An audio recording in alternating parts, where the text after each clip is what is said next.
Welcome back to another episode of the Odd or God Pod, where we talk about sobriety, spirituality, and everything in between. This is Eric, your host. Today, very special episode. We got Chris joining us. Help me welcome Chris. Hey, my name is Chris Giraldi. I am alcoholic, heroin addict, meth addict, coke addict. I mean, you name it. I just happened to celebrate 5 years of sobriety on Wednesday, September 6th, 2018, man. So thanks for having me today, Eric. Yeah, no, happy to have you here, man. Real quick, before we get into it, can you give the camera a good shot of this shirt we got going here? the Easy T. Yeah, the Easy T, the Teflon Don, as some would say. No, dude, happy to have you, man. I've known Chris the entire time I've been in recovery. He's been just a great guy, great role model, gives back to the community, and we're grateful to have you on today. Let's just get rolling into things, man. Why don't you just tell us a little bit about what it was like, and what happened, and what it's like now? Yeah, man. What it was like, right? Anybody in recovery pretty much knows that story. It wasn't anything pleasant. You know, I spent a lifetime, a little over 2 decades straight, right? 23 years, drinking, using, doing everything, man.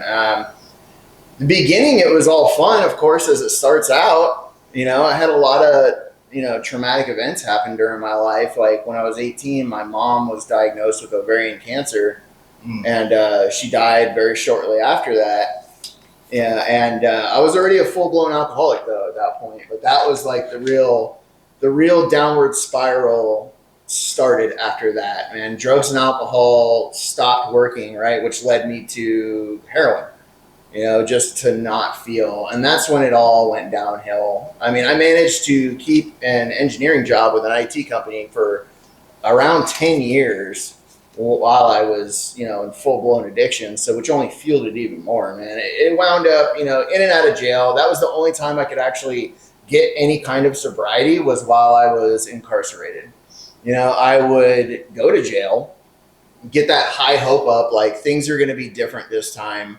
I'm going to change, and I get out of jail and immediately back to getting high. And that continued for a long time, down to the point of being homeless. I was homeless for 4 years on the streets until it came to an end. I wound up facing 10 years in prison or to get sober. It was had a couple of cool police officers that, told my friend, who had the choice to either press charges against me or send me to treatment, and he chose to send me to treatment. And here we are, 5 years later, and past the statute of limitations for those charges. So. Yeah, hey, thank God for that, man. Yeah. We're happy you beat it. We're happy you're on this side of the bars, man. Yeah, me too, man. You're doing a lot of great things for the community. I know since being in recovery, you work in the industry. I know that you're an admissions team lead at a recovery center here in the Valley. I mean, tell us how just using your experience in the program helps you in that role as far as getting people, guiding them into treatment and getting them that help they need. Oh, yeah, man. It helps tremendously, and I work for the Meadows, and that we deal with primary mental health as well as substance abuse. But, with substance abuse comes the mental health as well, right? The depression, the anxiety, suicidal ideation, because there wasn't a day that went by that I didn't want to die. Mm-hmm. We've all felt like that. I know it. That's just a part of the throes of addiction. When you're at those lows, those low lows, man, you just wish it would end and don't want to wake up, right? So I can even, through that experience, connect with people that have never had any addiction problems, right? Through feelings that I've experienced, with, and then also being in jail without drugs and alcohol, so it helps me connect with them, on that relatable level, because they talk with a lot of people. When people call up a treatment center, they're looking at like 5 or 6 different centers. Oh, yeah. And a lot of places are transactional. They're like, oh, yeah, absolutely. Let me give you your insurance information. We'll run all this, whatever. It's like, I they're not numbers, right? They're people who are struggling, right? Who need help. And that's what I want to do. I feel like, that's what I was meant to do, is to help others just like I was. Right. Get to that place where I am now. Yeah. You know? That's great, man. And it's like what I know a lot of people that are kind of in similar type roles, right? It's very common for people in recovery to work in the industry. And you have that like depth and weight, right? Because you're more relatable to people who are seeking for help and stuff. And I'm happy to hear that. Now I just kind of want to touch on something here. I got some guys, first of all, quick, quick anecdote. I have notes today, so I know a little bit about Chris here right off the get. And what we're gonna do here is just get some of his experience of what life looks like in recovery, right, and living in the solution. And Chris, I mean, I know that a difficult thing that you went through, right, is your father passed, right, recently. And I know like you were able to be there for him and be present throughout that whole process, not only for your dad, but your family as well. I mean, just walk us through like what that looked like, you know?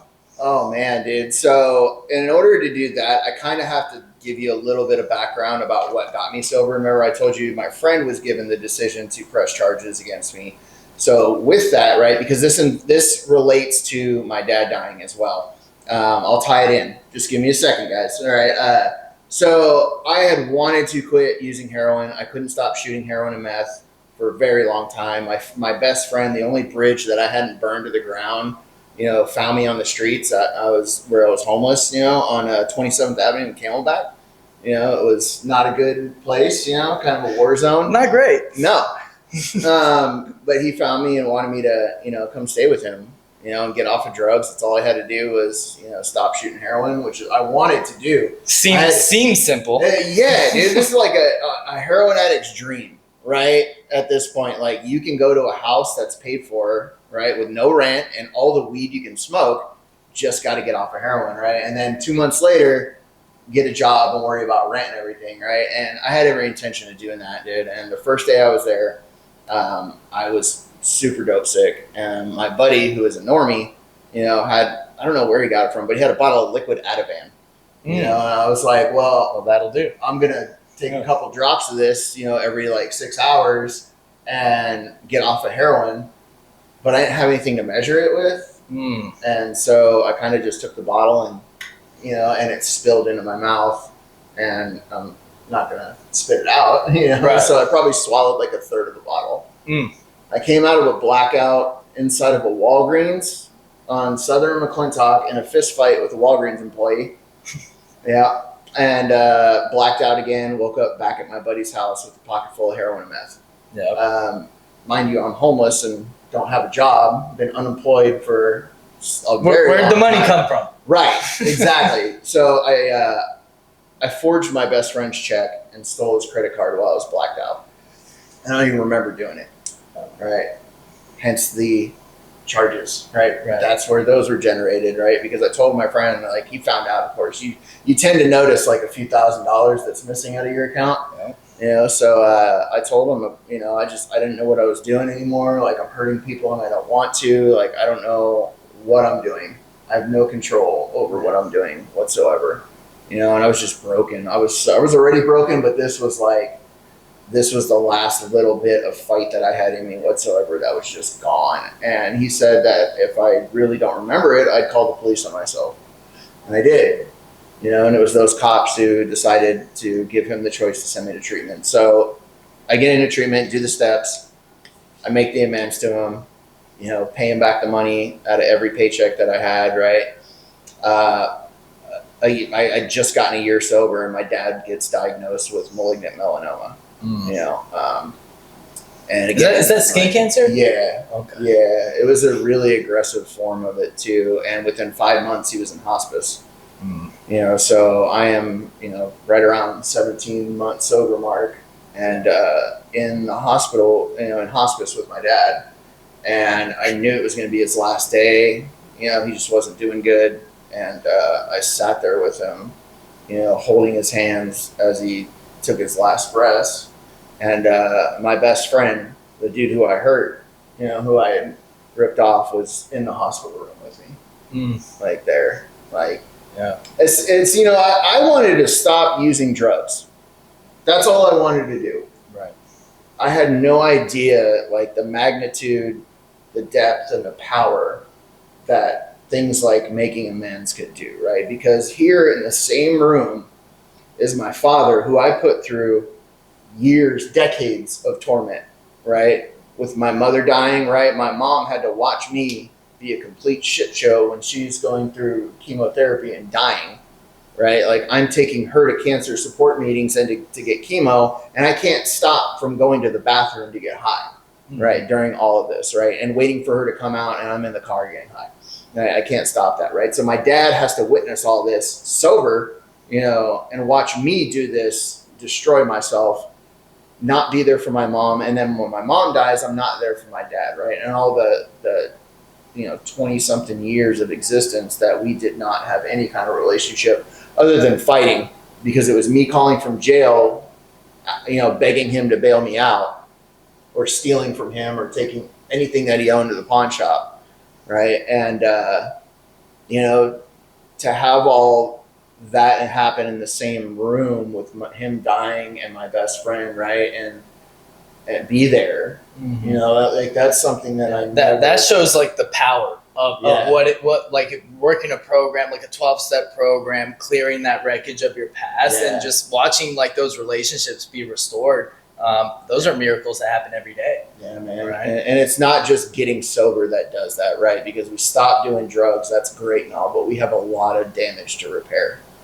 There has been, I know in my situation especially, right? There's a lifetime of amends, not only to family members. Yeah, we make amends, right? And they know we're doing good, but we have to continue to do that work, right? Even though we've made those amends, right? Those relationships are, I wouldn't say, people say relationships are restored. That's not, I don't like using that word, because to restore something means to put it back to the condition that it was previously, right? What I had previously was fucking dog shit, dude. Yeah. You know what I mean? Like that. So no, it was beyond anything that I could ever imagine, and that comes from repairing damage through actively work, for me anyways, is actively working the steps, helping others continuously, sponsoring dudes like my life depends on it, and continuing to do good, throughout, and continuing to repay, right? And it's that whole thing, right? What do you do when no one's looking? That's the shit that matters, right? Because I could do all this shit and tell everybody about it, and it doesn't matter, right? It's when the cameras are off you, right? When nobody's around, do you bring that shopping cart that's in the parking space next to you back to the bin, or you just leave it there and roll away, right? What do you do? Right. And that's it. It's small things like that, and it's what keeps me going, right? I don't ever want to go back to sleeping next to a dumpster. Right. And it's like, to piggyback off of what you're saying, I think in the 12-step programs, they describe that as like the complete psychic change, right? Where it's like what this is a new design of living. So it's like kind of to go off of what you're saying, it's like not necessarily restoring what it was previously. You're actually building an entirely new life. It's an entire new way of thinking. It's an entire new way of conducting yourself. And like, it's beautiful to see what can actually happen when we earnestly do that. And like you said, not just on podcasts, or not just when the people are listening to us and we're telling them, oh, I have this great relationship with God, but it's like, are you really waking up every morning and earnestly asking him, what can I do for the man who's still sick? Are you using your time, resources, platform, everything that you have at your disposal to pack back into the stream of life? Or are we just living for ourselves, building up ourselves, doing everything for ourselves, and not actually living in an altruistic way? Yeah. And it's like, dude, that's like the gut check. Yeah. Yeah, it is, dude. It is. And it takes work, right? Because I'm not perfect. Yeah. I screw up, dude. I don't do the dishes sometimes, and my wife gets a little upset. She comes home, and I can see her face. She's like, God damn it, he didn't do the dishes yet. I'm just like, I'll do it right now, honey, I promise. Sometimes those plates are heavy. Dude, God, man. Yeah. Oh, dude. That's actually good, man, because that was something I wanted to touch on, too, because I know your wife, right? You guys had met in recovery, and, you've gone through that whole deal, and now you're married, and I know you guys are moving up north here in a bit to pursue some more opportunities. I mean, walk us through that. How is being in recovery, adopting that new way of living, helped you earn that as well? Oh my God, dude. Like, yeah, it is something that I never would have been able to do, right? Have a wife, somebody to put up with my crazy ass, dude. Yeah. Like, that's great. That's wild, man. You know, a daughter, wife, ability to work from home, to make enough money, you know, and love my career, love what I do, and to be able to go and buy a house up in a different city, you know, that's just something that I never thought was ever possible, right? I didn't see that in the cards for me for so long. You know, it's crazy. That's great, man. Well, one thing I did want to ask, I asked him on this questionnaire, it's the Otter God Pod, so we have to ask, obviously, what the biggest God shot in recovery that you've experienced. And you just responded, too much to type, we'll discuss. Yeah. Walk us through that. Yeah. And not the Cliff Notes version. I want an in-depth detail of what your biggest God shot moments been in recovery. So there's two separate instances, right? And one of them involves me getting sober, right? And how I got my sponsor. You guys know who, you know, John is, John J. He's my sponsor, but he wasn't my first sponsor. All right. So I had gotten to, you know, Crossroads, Red Mountain, you know, and, I had heard this dude speak, and he was talking about being homeless and not being able to stop shooting heroin. And I was like, oh yeah, that's gonna be my sponsor. Same. Like, yeah, perfect, dude. This is perfect, right? And he told me to call him and do some reading, and dude didn't answer for like 5 days in a row. Right. And I'm sitting outside smoking a cigarette, pissed off because my sponsor won't answer the phone, and I'm ready to do some work. And there's this dude. I look, and there's dude walking up. And I think he looks like the dude who I asked to sponsor me, you know. Also, granted, I hadn't slept for 2 weeks at this point because I'm cold turkey withdrawn from heroin. So a little bit delusional, probably blurry eyesight, you know. He walks up and I'm like, hey, bro, I haven't called you I haven't heard from you for like 5 days. I've called you every single day. And he looks at me like confused. He was like, I've never seen you before in my life. I was like, what do you mean, dude? Like, you're my sponsor. He's like, no, I've never met you before, dude. I was like, you're Jordan, right? And he's like, no, my name's John. So I was like, oh, you're my sponsor now, right? So what I didn't tell him at that time, and later on, right, it happened when I was smoking a cigarette and I turned around, right? And I kind of chalked it up to, you know, shooting meth and not sleeping for a long time because I heard a voice tell me, there's your sponsor, right? Well, I've never been in a meth psychosis. I've never, you know, anytime I saw shadow people, I was like, all right, it's time to sleep. You know, like, all right, I never got that far, right? But it was clear as day. It was just like, hey, there's your sponsor, you know? So I was like, all right, maybe I just needed this, you know, I need a little push. And I'll follow this guy. It was just my internal voice, whatever, blah, blah, blah. So the next day I'm talking with my new sponsor who did answer the phone.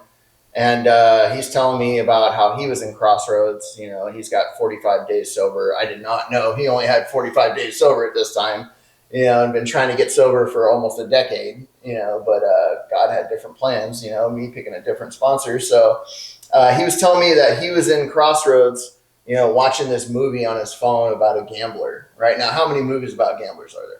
Right, a million. Right, yeah, right. But when he said that, I stopped him. I was like, dude, don't you dare tell me it was Mississippi Grind. Okay, first of all, out of all the gambling movies, you pick like the most obscure one. Right. I'll tell you. Is it famous? I've never heard of it. It's obscure. Okay. Right. Ryan Reynolds is in it, but it's obscure. Young Ryan Reynolds? Yeah, young. Yeah. When was it? When was it released? I don't know. Like early 2000s. Okay, we're getting off topic. I get distracted. Back to topic. Okay, go ahead. Right. Why I told him that, right? And he looked at me and was like, how did you know that? Right. Because 45 days before that, I was sitting at this, you know, trap house shooting dope, looking for a movie to nod out to. And I heard that voice in my head tell me to watch this movie. And it was Mississippi Grind. Right. So my sponsor, who I don't even know I'm going to treatment yet. Right. I had no idea I was getting sober. Right. Is in another city on the same day at the same time watching the exact same movie. No way. Drop the mic. Yeah. Is it odd or is it God? Oh yeah, no, it gets better. There you go. All right, so there's more. All right, so the next day, right, I go to this meeting called the Knights. Right, the Knights of the Round Table, which I'm part of that group. My sponsor's a part of the Knights, and right, it just this thought came into my head. Right, you always hear people talk about like how God has a plan for everything. Our whole entire life is whatever, blah blah blah. But it hit me, like I'm in AA now, right, at the Knights meeting, right. So transport back to freshman year of high school, right. I was, partying with these juniors and seniors that had a little party crew that would, throw keggers every single night of the week, and they called themselves Alcoholics Anonymous. Oh, okay. You know who my high school mascot was? The Knights. The Knights. Woo! Let me ask you again: is it odd or is it God, bro? You were fucked from the start. Oh yeah. You had no chance, dude. No matter how anything would have happened. No, it was all meant to happen like this, dude. Wow. It was, yeah. That is, it's stuff like that where it's hard to deny the presence of a power greater than yourself when shit adds, like everything in your life meticulously added up. So you were on a trajectory path to walking up to the wrong guy at a treatment center and then setting forth like something that's been 5 years and you're still going. Yeah. Two dudes, right, who were hopeless of the hopeless, right? One who's been in and out of prison, the other and homeless, right? Who is, determined to die. I'm determined to die. We both shoot heroin till we die. I've been dead 3 times, and everything just happened to line into place like that. And like with and from his side, he's less than 2 months sober, and some guy just randomly those are the kind of things where it's like, man, there are no mistakes on God's green earth. Yeah, dude. It's truly. Wild. Yeah. So the second, because this real quick, Mississippi Grind is not an old movie. It was released in 2015. Ryan, is it? Yeah. Okay. Yeah, I looked it up. Okay, it's an indie film. I did a lot of drugs, so yeah. I'm sure Sundance loved it. I don't know. Okay, sorry, I'm getting off topic. Go ahead. So second, right, biggest God shot thing that's happened, right?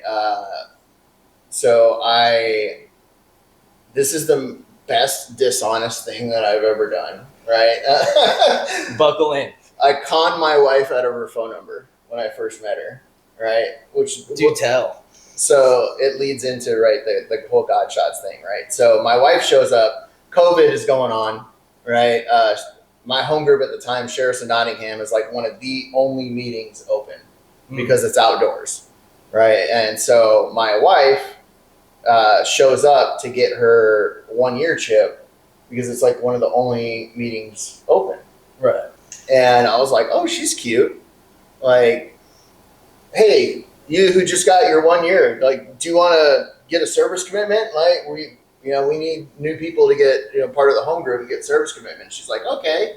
So instead of giving her the guy's phone number to get chips from, I got her phone number and told her that I would text her the guy's information. Like, kind of, yeah. The 13th step. Sometimes it works, sometimes it doesn't. She had a year sober and was doing the deal. There you go. The program. All right, so shoot for the moon, you just might hit the stars. So yeah, here comes the God part, right? So the first time I was with her and her daughter, right? We went to roller skating and my wife got sick, right? Like in the middle of it, she started getting a cold. And so I went to go run into Walmart for her and she gave me her bank card. I was like, I'll pay for it. She's like, no, it's okay. It's okay. Just take my card. And I was like, all right, what's your PIN number? And she tells me it. I'm like, well, that's strange, right? I didn't say anything. I go in and I come back. I was like, why is that your PIN number? Right? Because it's my dad's birthday. Right? Oh, no. Oh, is it odd or is it God? It gets better. What are we doing here, bro? Right? So come on. The first part of it, right, is why. It's because it's the month and year of her daughter's birth, right? Which is my dad's, birthday. So I'm like, what? Well, that's weird. So what? I looked, I was like, don't you dare tell me that she was born on the 3rd of that month. And she's like, she was, why? Like, it's because it's my mom's birthday. No, Yeah. dude, Yeah. what are we doing, man? Yeah. So even Praise God, man. even Look cra- at that. even crazier, right? So a couple weeks later, we're up in Prescott where she used to live, and we passed by. That's where you guys are moving. Yeah, back we're to. moving Yep. too. Yeah, so we passed by this meeting hall, right? And I was at a nice retreat the year before I met my wife when she first got sober. All right. And Wait, hold on. How much time did you have when you met your wife? I was coming up on 2 years. Oh, okay. Yeah. Okay. Yeah. Just for context. I Okay, was go ahead. like 18 months or a little bit over that. I was like, I think 3 months away from 2 years. Yeah. Cool. So we're passing by this meeting hall, right? And I was at a nice retreat in 2019, and I got asked to speak at a meeting hall in Prescott like months before that. So I was like, oh, I just happen to be at the nice retreat. I'll just leave the nice retreat on Saturday night and go speak at this meeting, right? So fast forward a year plus later, right? And I'm telling her, I was like, oh yeah, we go to the retreats here at the, I've spoken at this meeting hall. And she was like, yeah, like a year ago when I was first getting sober, they had a knight who left the retreat speak at this meeting I was at. I was like, what? Bruh. Yeah, so it Bruh. was me who was speaking at that meeting. Yeah. God. Yeah. So Got him. later that same day, we're driving by a place. So at that meeting, I had picked up a sponsee that lived in Prescott in sober living. I drove up the next week after that meeting to go meet him to do step work at this Chipotle. And we just happened to pass by the Chipotle. And I was like, yeah, that's right where I met that sponsee. Then the next week after I spoke, I did step work at that Chipotle. She was at the same time we were there doing step work at the other end of the building with her sponsor before we even knew each other. Right. Same day. Yeah. Is it odd or is it God? Oh my Lord. Dude, first of all, you could not have typed that all out. That's for sure. why. That's for sure. You're not typing out that. That's shit. why I told you. You just took us on a journey, bro. Like, dude, I feel like Martin Scorsese couldn't write a fucking better script than that. Christopher Nolan couldn't direct a movie with that many fucking plot twists, man. That is incredible, man. That's even tough for M. Night Shyamalan, whatever. M. Night Shyamalan. Shyamalan, whatever his name. Yeah. Shyamalan. Too many twists for him. Yeah, the great Alfred Hitchcock couldn't comprise that. Yeah. Dude, what are we doing, Carlos? Damn, man. Yeah, it was wild. You just took us on a trip, dude. I feel like it's like you I guess you just can never know looking forward. You just connect the dots looking backwards, and you realize that it's like God was working in your life and you didn't even know it, man. Yeah. You were just doing the next right thing, living your life, and like the life you have now just slowly built itself into what it was. And there were just these little God shots along the way to just like almost like he was just like, yeah, you're still on the right path.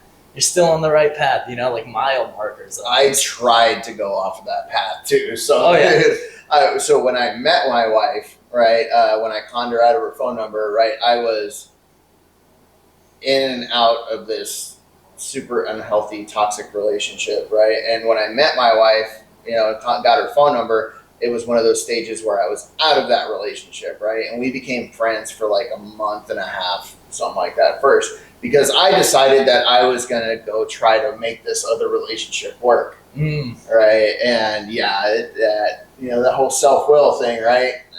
It did not. It ended badly, and right at the end when I was finally like, I am sick of feeling like this. I'm sick of, feeling like I'm getting my heart ripped out of my chest, one of those real healthy relationships, Love that. And I was like, that's it. I'm done.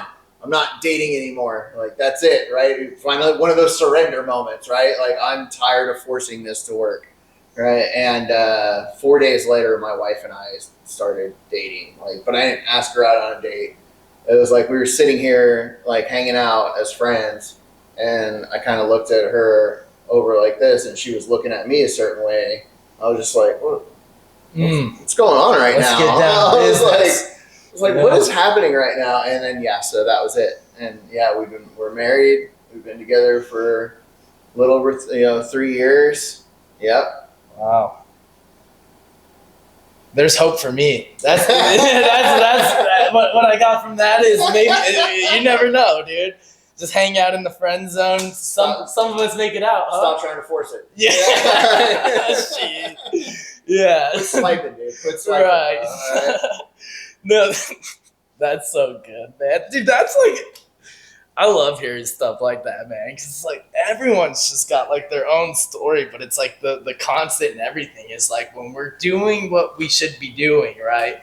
It's like good things happen. Yeah. Right. By default. And it's like we're never going to be perfect at things, but it's like if we are just trying our best, like you said, to like, sometimes we try to get off the path, God will just kind of direct it. It's like, like when your car has the lane departure and you're trying to switch lanes, but it's trying to keep you in the lane, dude. That's God sometimes, bro. Yeah. Like, don't do this. He's like, nah, dog, stay in this lane.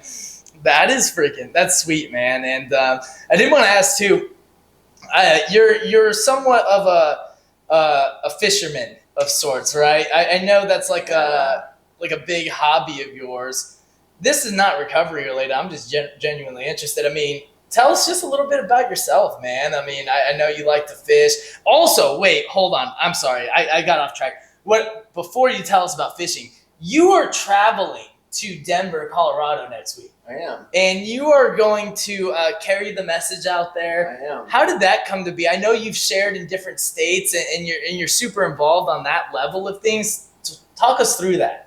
Just talking with people. There's somebody at my job who does like alumni and they do events like in different states and everything at meetings, and she's in recovery, and we just started talking, and next thing you know, they're like, hey, do you want to go to Denver and go speak out there, and then go to Austin maybe in like a few more months, and then maybe to Houston, and there's all these different so there's different opportunities. Love that, man. And yeah, I mean, I'm definitely, dude, I'll carry the message anywhere, man. That's what we're supposed to do, right? Yep. I can't say no to that. No. You're giving back what was so freely given to you. Yeah. And it doesn't hurt that it's in some pretty cool places. Yeah. I'm sure. Are you bringing the pole? You gonna drop a line while you're out there? You gonna have time? No, I don't know, because I'm leaving Friday evening. I'm going out there Saturday. I'll be there for a couple. I'll tell you what, the Denver airport's weird. Yeah, that's what. Last time I was there, I was withdrawing from heroin, stuck in the. It was probably even more weird. It was. Bad. You know that mural where like the dude's like chopping down a Nazi with like flames in the back. That shit tripped me out. Dude. Yeah, I was not good the last time I was there. So this time will be a little bit different. Yeah, man, that's freaking sweet. But yeah, we appreciate you kind of just like sharing some stuff with us. I did want to ask. Just kind of like open it up for you to talk about what you want to talk about. And, this is kind of where we get some of our best TikTok content too. It's just talk about like your recovery, right? And like, we know like you've gotten married, right? You're present for your family at the passing of your father. You shared with us that, you've been able to just watch like your child like happily opening presents on Christmas, all of those things that you could have never done without having this design of living, without like actively working a program. Walk us through that. Like bring us into the solution. What does that look like in your life? Oh my God, dude. Like I stayed high and drunk for 2+ decades, right? But it was also a blessing because there was no second guessing, right? If I could do it without, doing the things that I do right now. Right, because I was thoroughly convinced through long-term experimentation of trying every single thing and telling myself how things were going to be different to the point where like nothing works, right? So I was brought to that point, of willing to do whatever it takes, right? And I had a sponsor who, told me the truth that I was going to die if I didn't do these things, and the fact that I've been dead 3 times already, pretty sure that was true, with him telling me this. There wasn't going to be like I don't think I'm going to do that. Nah. I overdosed on heroin and then subsequently shoot heroin into my IV while I'm in the hospital. Right? So how did you finagle that? Yeah, dude. So I was in a motorcycle accident and I was in a full fucking leg brace, and I would hide my needles inside of the brace, like into the lining of it. In your cast? Yeah, it was like one of those full immobilizers. Right. Yeah, and so I would, So you were in the hospital and you fucking just like fucking poked it in there, huh? Into my IV, yeah. Oh shit. Yeah. Right after heroin overdose. Yeah. Yeah. If you needed any proof. Yeah. Yeah. I didn't get sober after that. I mean, it took a lot longer than that, but that was one of those things, man, is like I got into treatment for the first time with that willingness to do whatever it was going to take. Did you only go to treatment once? Yeah. Wow. I wasn't familiar with AA, the recovery community, any of that stuff. All right. But what I was familiar with was wanting to fucking die every single day. Yeah. And not wanting to feel like that anymore. So I was willing at that point, just to try somebody else's way. Yeah. And I didn't always agree with my sponsor, but I wound up doing what he said anyways. Love that, man. Taking suggestions. Yeah. Love it. Yeah. That's one of the biggest things, man. And like, today, I mean, my sobriety it hasn't been like, I like to keep it real, man, because life happens, dude, Life gets lifey. When you have a few years of sobriety, like, there's going to be some tough shit that happens. Right? It does not always go great, right? My first year was fucking amazing. Right. It was great. But right after my dad got diagnosed with cancer and died, right? It's like that's when the shitstorm started. Like shortly after that, that same year, my grandma died. Wound up getting an apartment with my at the time girlfriend, who is now my wife. 2 months after we got that apartment, and not too long after my grandma died, our apartment flooded with sewage water. Right, apartment didn't want to fix it. We were bouncing hotel to hotel. 4 days after the apartment flooded, my grandpa died. Did you get a dog during this time too? I rescued it. Well, the dog found me. Yeah. That's a whole nother crazy thing too. Another God shot, dude. Like the dogs. I was fishing. I remember seeing that on Facebook because you guys were like, "Oh my god, like the apartment's flooding. We're like bouncing from hotel to hotel, but we have this dog." And yeah. So the dog was a homeless dog underneath the 202 in Tempe. At the river bottom. Yeah. Right behind Tempe Town Lake, and me and my buddy would take his little duck hunting boat out there with the trolling motor and fish under there. And one day we were leaving, and this troll with the pole. Yeah, dude, this dog swims up from shore, and its owner is a drug addict who's just not doing well, right? And the dog swims up and is trying to get in the boat, looking at me. Fuck, that's my work phone. All right, we gotta pause. I gotta answer this real quick. Hold on. This is a good time to shout out our sponsor, Plugged In Recovery. If you or somebody you love are looking for a safe and licensed sober living home, male or female, in the Chandler Gilbert area, visit www.azsober.com or call Wade at 612-505-5494. Also, while we have some time, we have a new team member on the pod, Alexa, and Alexa, she's got her own little shop. Let's plug that. What's the shop? What's the info? It's Clouded by Paint on Etsy. It's in the process. Come over here. Shout yourself out. Guys, this is new team member Alexa. She's joining the production team. She's going to plug her little shop here. It's in the process of a rebrand. So it's called Clouded by Paint. Because I like... Okay. You can hear me now? Is it better? Yeah. Okay, it's called Clouded by Pink.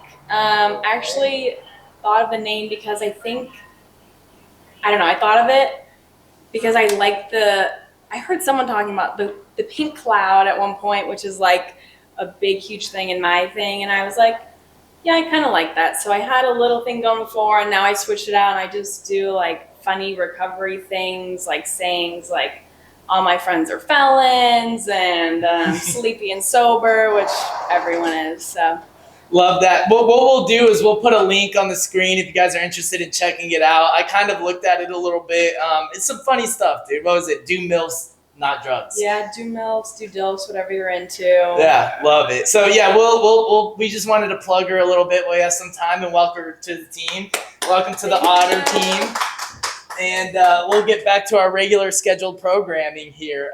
Chris, I've got a couple more things for you, and it wouldn't be the Otter God Pod if we didn't bring God into it, right? And how, what are you doing on a daily basis to like continue growing with Him, and making sure you're in fit spiritual condition?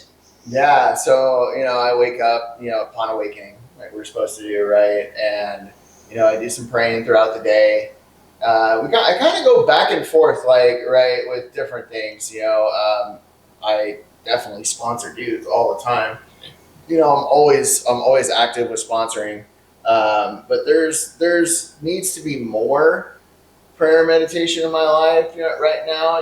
It's kind of one of those points where I've been picking up a lot of overtime and on call, right, which is no excuse for it, right? And I'm but at the same time, it's like I have to find that balance, right? And I've been thinking about it for a little while, right? This is crazy for me to say this too, because when I came into sobriety, right, I was how we all call recovering Catholic. Yeah. Raised Catholic from birth, right? Are you Irish? No, Italian. Oh, okay.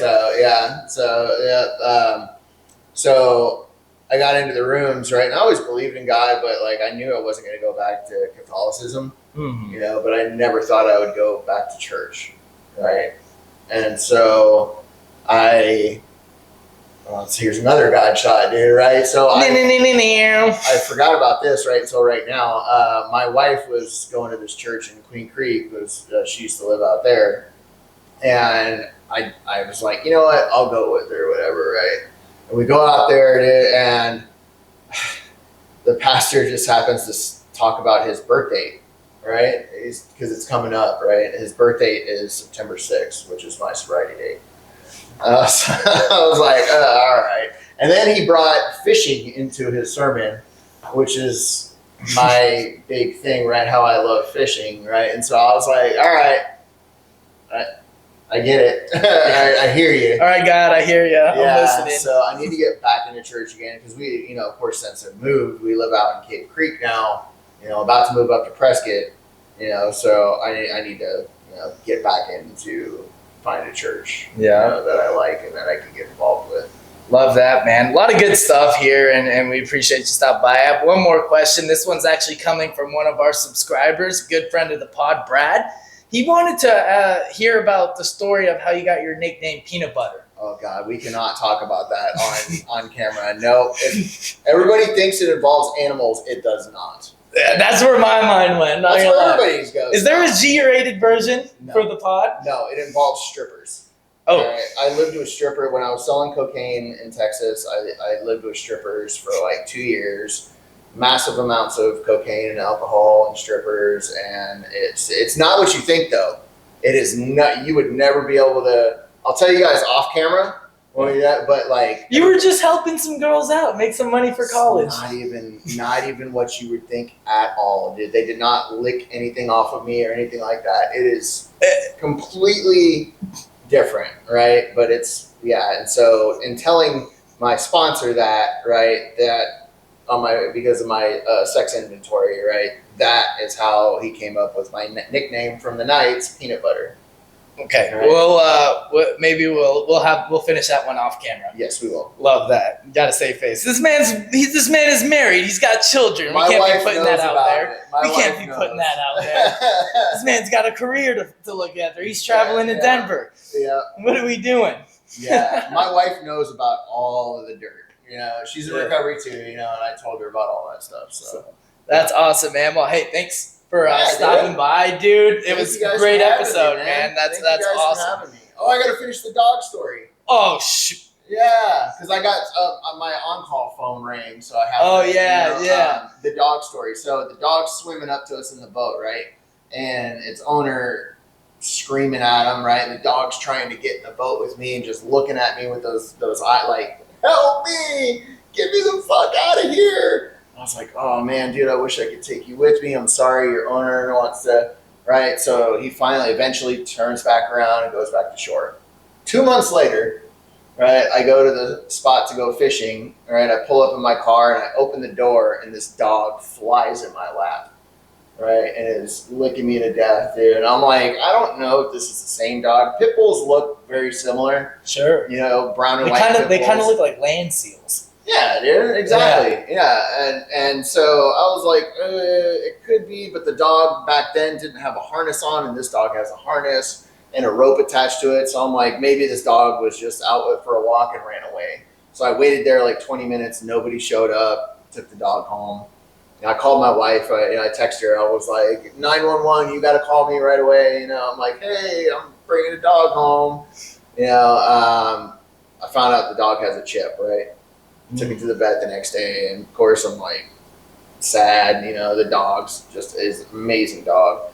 You know, and the person who the chip was registered to, you know, I'm texting back and forth with her, and she tells me like, oh, it's actually my daughter's dog, and she doesn't have a working phone. It only works off of Wi-Fi, and I don't know when. It's gonna, and Tell me you're a drug addict without telling me you're a drug addict. Bingo, dude. I was like, the only people that I know of who have phones that don't work, you know, that only work on Wi-Fi are people like me. If your phone only works on Wi-Fi, you might be a drug addict. Yeah, so I go to meet this lady, right, and she texts me the address where she works. It's in the same parking lot where the dog jumped into my car.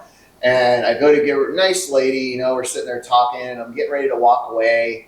You know, I'm like, hey, can I ask you something? Like, does your daughter live under here in these camps? And she was like, yeah, it was that girl that was calling. It was the same dog, you know. And I asked her, I was like, has anybody like offered to get her help or anything? She's like, yeah, she doesn't think she's a drug addict. You know, still in that delusion. Yeah. You know, you're living homeless in a van down by the river. Yeah. You know, and in the delusion that you're not a drug addict, you know. But she told me that she's been trying to get somebody to take the dog because the dog constantly runs away. Every time nobody takes the dog, right? So I was like, well, here you go. I'm going to take that dog. Did you call what's the dog called? Godshot? Tank.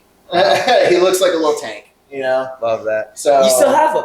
No, I don't. My buddy does, though, because my dog that we had did not like him whatsoever. Man. Like, she's a spoiled brat, and she does not get along with dogs for some reason. We tried, but he's in a good home with somebody else in the program who has other dogs, and he is living it up right now. Living the dream. Yeah, and you know what's crazy is he will not go in the water. Yeah, well, because traumatized. Yeah, but he did swim to the boat that day, which tells you that, like, yeah, he will not go in the water, but he was like, get me the fuck. Talk about desperation of a drowning man, desperation of a drowning dog. Yep. Simultaneously. Yep. Look at that. Crazy, dude. Heck yeah. Well, this has been a great episode, dude. We appreciate you stopping by. I feel like I had something to say. What was I going to say? Do we have any announcements to make? Follow us on social media. We are closing in at 20 subscribers. We've got 17 loyal fans out there on YouTube. We love every single one of you guys. It's at Otter God Pod on all platforms, and we're going to start really making an effort to put out daily content. And really make a push on all that front. So that's the best way to support the podcast, guys. We appreciate everything. Stay blessed. We'll see you next week. Thank you, guys.